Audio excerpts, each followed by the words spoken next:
दोस्तों आज आपको हम प्रेजेंट सिंपल और प्रेजेंट कॉन्टिन्यूस में क्या डिफरेंस है, उस टेंस में उन टेंसों में क्या डिफरेंस है उसके बारे में आपको हम बताएंगे।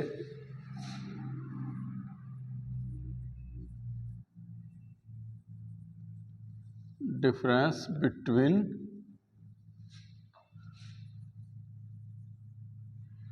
Present simple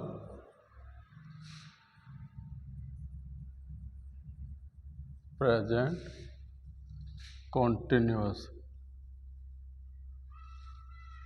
tense. Present simple में हमेशा ही स्टेटिव वर्ब का यूज होता है। स्टेटिव वर्ब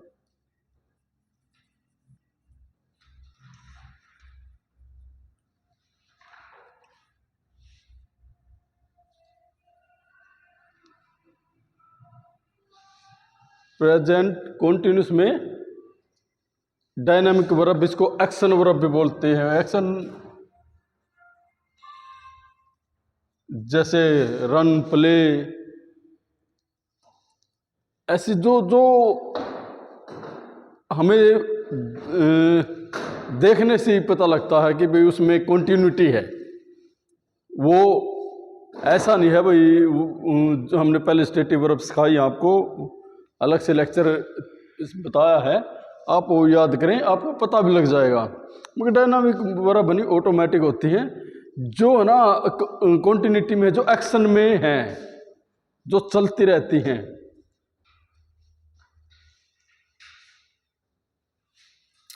स्टेटिव वर्ब हमने बताई है, डायनामिक वर्ब है।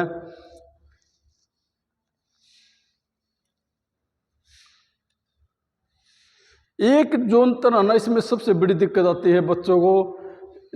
मान लीजिए जैसे इसमें ऑलवेज का इस्तेमाल हुआ,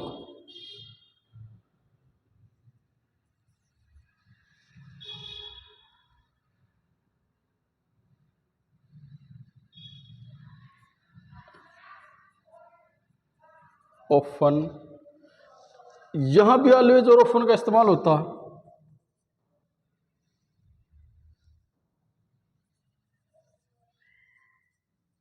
अंकित रुकिए एक बार। ऑलवेज और ऑफन, ऑलवेज और ऑफन इसमें भी आते हैं, इसमें भी आते हैं। इसमें हम क्या देखते हैं, न्यू हैबिट होती है, न्यू हैबिट होती है। और इसमें होती है रेगुलर, रेगुलर हैबिट। मगर हमने इसमें बताए थे कीवर्ड होते हैं कुछ, वो कीवर्ड मिलेंगे इसमें। प्रेजेंट कॉन्टिन्यूअस और प्रेजेंट सिंपल में सिर्फ जो कीवर्ड है उनकी पहचान जिसको है और वर्ब की पहचान जिसको है, तो वो इसको आसानी से डिफरेंशिएट कर सकता है।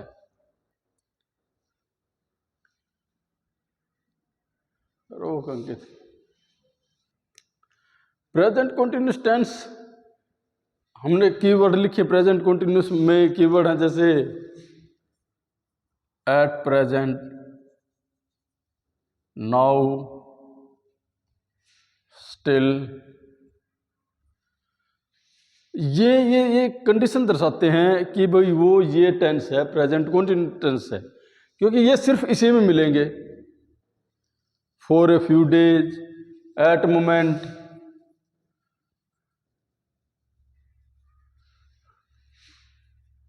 For a few days, for a few days, in these days होता है। ये किस में मिलते हैं, ये दो वर्ड न्यू हैबिट में। देखो हैबिट यहां भी है, यहां भी है, मगर हमें कैसे पता लगे भाई वो न्यू हैबिट है, क्योंकि उसमें ये कीवर्ड है और इसमें वो कीवर्ड नहीं मिलेंगे। रेगुलर हैबिट में मेन डिफरेंस ये होता है, इनमें कीवर्ड का इस्तेमाल मिलेगा यदि ऑलवेज और ऑफन होगा, न्यू हैबिट होगी। इसी तरह एनोइंग हैबिट है, थोड़ी परेशान करने वाली हैं।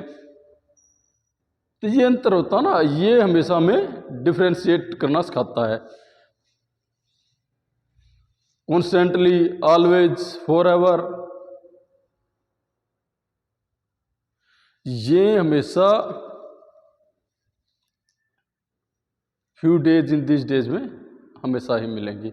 अब जैसे स्लोली चेंज है, हमने सिखाया था भाई स्लोली चेंज होता है, स्लोली चेंज है, उसमें वर्ड मिलते हैं लिटल बाय लिटल और ग्रेजुअली, धीरे धीरे धीरे धीरे। अब ये मिलेंगे तो नेचुरल हो, प्रेजेंट कंटिन्यूस टेंस है, क्योंकि स्लोली चेंज है, रूल है, मगर हमें कैसे पता लगा स्लोली चेंज है? वो लिटिल बाय लिटिल, ग्रेजुअली, धीरे धीरे बढ़ रहे हैं वो। तो ये चीजें हमें सिखाती हैं। जैसे टू नाइट है,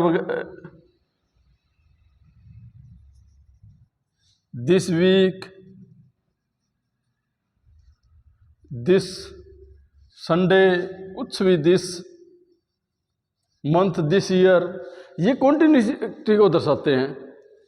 मगर कई बार एक क्वेश्चन आता है, कोई कहता है जी टू नाइट तो है ना, प्रेजेंट सिंपल में भी आ गया, मगर उसमें एक फर्क होता है, वो शेड्यूल मिलेगा, स्टेटिव वर्ब मिलेंगे, मगर इसमें डायनामिक वर्ब मिलेगी।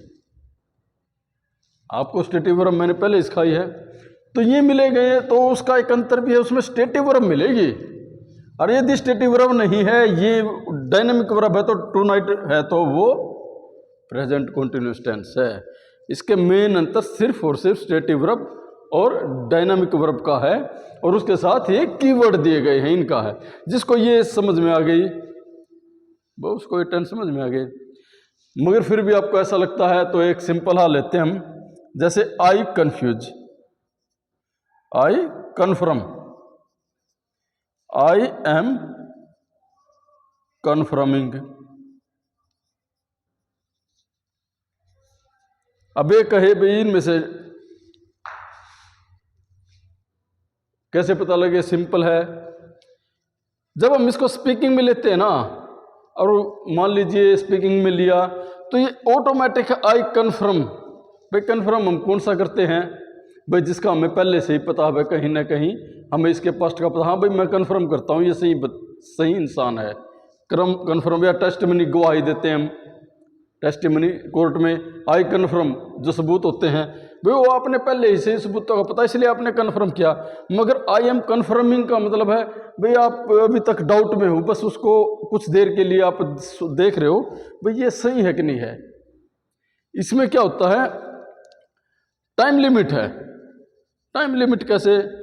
भाई कुछ देर के बाद आपके विचार चेंज हो सकते हैं उसको देख के, मगर इसमें आई कन्फर्म आपके विचार चेंज नहीं होंगे, और चेंज नहीं होता तो वो प्रेजेंट सिंपल है, क्योंकि आपने पहले ही उसके पास्ट का पता है, भाई मैं इसके प्रति श्योर हूं। तो ये जो थोड़ा आपको समझने की जरूरत है, और कीवर्ड का पता होना चाहिए, और प्रेजेंट सिंपल और प्रेजेंट कंटिन्यूअस में कुछ वर्ब हैं जो मीनिंग चेंज हो जाता है, उनका हम अभी आपको करवाते हैं।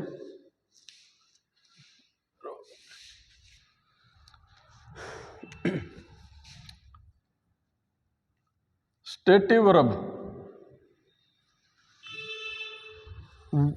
कुछ वर्ब होती हैं जैसे स्टेटिव वर्ब, वो जब कंटिन्यूस में हो जाती हैं तो उनका मीनिंग चेंज हो जाता है। कौन सी है? हैव, मान लीजिए एक हैव है, अब स्टेटिव में यूज होगी तो इसका मतलब ओन होगा।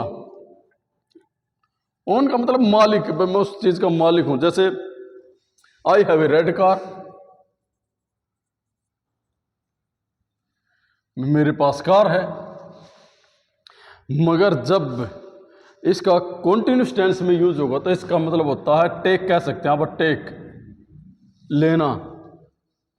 जैसे आई एम हैविंग फूड या आई एम टेकिंग फूड, एक हिसाब से इसका मीनिंग होता है उसमें कॉन्टिन्यूस में take. They are having a good time, उनका समय अच्छा चल रहा है, उनका अनुभव पता लगता है। दूसरा है थिंक। थिंक का मतलब क्या होता है? वैसे भाई किसी चीज़ में आपका बिलीव या विचार कह सकते हैं, ओपिनियन है किसी चीज़ को लेकर, भाई मुझे लगता है, आई थिंक, मुझे लगता है, मतलब आपके विचारों में आपको लगता है कि मैरी इज कैनेडियन, भाई मैरी यानी कैनेडियन हो सकती है, आपको लगता है। या मान लीजिए कोई भी, वो Rohit is Indian, Rohit Indian हो सकता है, I think Rohit is Indian, भाई आपको लगता है वो इंडियन हो सकता है, आपके विचार है। मगर इसका दूसरा मीनिंग होता है थिंक का, जहां ब्रेन का यूज करें। इसमें यूज एक तो आपका मान आपके ओपिनियन है, विचार हैं, आपके विचार में वो क्या है, और एक आपका यूज ऑफ ब्रेन। ब्रेन कैसे, वो अपने विचार व्यक्त किए हैं, मगर इस ब्रेन में क्या है आपका, जैसे I have been thinking about selling my house, मैं अपने घर को बेचने के बारे में सोच रहा हूँ, मतलब आप अपने सोच रहे हो, ब्रेन का इस्तेमाल किया आपने, कहीं ना कहीं ब्रेन का यूज किया है। जहाँ ब्रेन का यूज किया है वहाँ कॉन्टिन्यूस टेंस है, मगर जहाँ आपके विचार हैं, ब्रेन का कोई यूज नहीं है, वहाँ एक दूसरा इसमें क्या मिलेगा, यूज ऑफ, इसमें यूज ऑफ, जैसे एक एग्जांपल है, मान लीजिए रोहित, मान जैसे रोहित है, Rohit is thinking of giving up her job, Rohit is thinking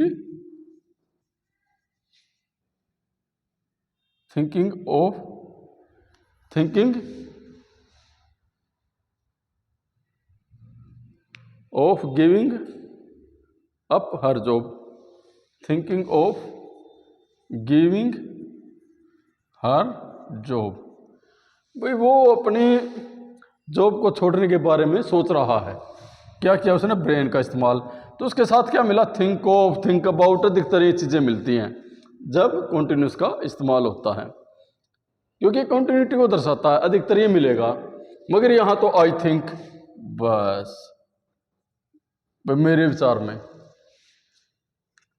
आपका विश्वास है, वो कहीं ना कहीं बिलीव वर्ड यूज कर सकते हैं। लुक, जब स्टेटिव वर्ब में लुक का इस्तेमाल होता है तो हम क्या करते हैं, अपीयर, भाई उस जैसा दिखाई दे रहा है, अपीयर, लुक। आप कह नहीं था, हाँ भाई ये अंकित जैसा दिखाई दे रहा है, वैसा लग रहा है। एक लुक होता स्टेयर एट, घूरना किसी को, स्टेयर एट होता घूरना, भाई आप उसकी तरफ घूर रहे हैं, जैसे he is looking at his sister, वो उसकी बहन को घूर रहा है, वो उसकी तरफ देखने लग रहा है। आप मीनिंग याद कर सकते हो भाई, हाँ स्टेयर एट, घूरना, अपीयर, उस जैसा दिखाई देना, इसीलिए इनके मीनिंग लिखे गए हैं। एक हियरिंग होता है, वैसे हियरिंग का तो कोई जरूरी नहीं है, हियरिंग एक होता है हियर, एक होता है सुनना, और ये वैसे एडजेक्टिव है हियरिंग, जो है ना डीफ का अपोजिट है। फील,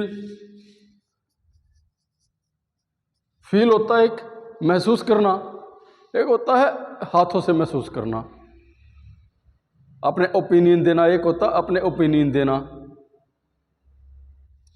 एक होता है हाथों से टच करके फील करना, एक होता है अपने अपने अंदर से, भाई मुझे ऐसा फील हो रहा है, मुझे ऐसा लग रहा है। Have opinion, having an opinion. अब जैसे आप बर्फ को छुएं, बर्फ को आप फील किया, या फिर आपको बुखार हुआ, आपने वो फील किया, वो आई एम फीलिंग बैड, भाई आपका शरीर फिजिकली महसूस करना, एक होता फिजिकली महसूस करना, एक होता है आप अपने विचारों को व्यक्त करना।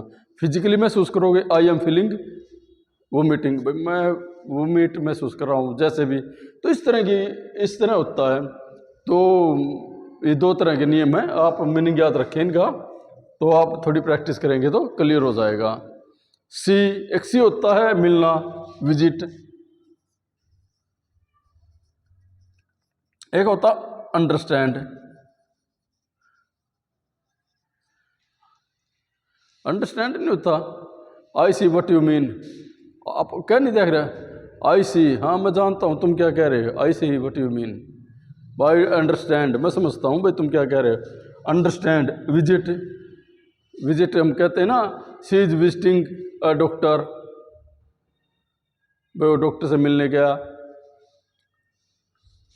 तो ये कुछ वर्ब हैं, मगर इनमें भी आप है ना बहुत जल्दी क्लियर कर लोगे, कोई ऐसी बात नहीं है। क्योंकि जब आप इनको यूज करोगे कंटिन्यूस टेंस में, कीवर्ड मिले ही मिलेंगे, बिना कीवर्ड के ऐसा नहीं होगा ये, क्योंकि तभी तो पता लगेगा। और स्पीकिंग में तो आपको मैंने पहले ही बताया है, ये एक लॉजिकली फिट है कि जो आपने आपके स्टेटिव वर्ब में जो प्रेजेंट सिंपल होता है उसमें आप अपने वो विचार रख रहे हैं जहाँ आपको कहीं ना कहीं अनुभव है, आपको पता है, कहीं ना कहीं आप उन चीज़ों के प्रति श्योर हो, क्योंकि स्टेट है बदलेंगी नहीं। मगर कॉन्टिन्यूस टेंस में तो आप है ना वो बातें रख रहे हो जो कुछ देर के बाद बदल जाएंगे, उनका टाइम लिमिट बहुत कम होता है, मगर इनमें टाइम पीरियड लंबा होता है प्रेजेंट सिंपल में। ठीक है, आज के लिए काफ़ी।